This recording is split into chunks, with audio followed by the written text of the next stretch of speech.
কিচ্ছু হয়নি। তুই বমি করছিস কেন? আমি জানি না কিসের জন্য বমি হচ্ছে। ওবা শুনছো, এদিকে আসো। কি করছো মনি? জিজ্ঞাসা করো তোমার বোনকে কি হয়েছে।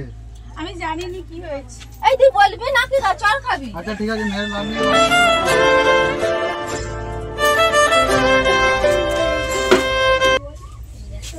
এই তুই এখনো বসে আছিস, বেরোয়নিস ঘর থেকে?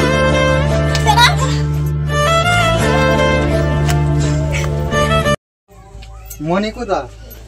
মনি কোথায় আমি কি জানি? তুমি যাই দেখো তোমার বোন কোথায় গেছে। এটা কি হচ্ছে? দেখো কোথায় যাবো। দাদা, আমি ভাবির অত্যাচারে আমি নিজের জীবন শেষ করে দিচ্ছি, ঠিক আছে? আর তোমরা আমাকে চলো বোনটাকে খুঁজতে যাই। চলো।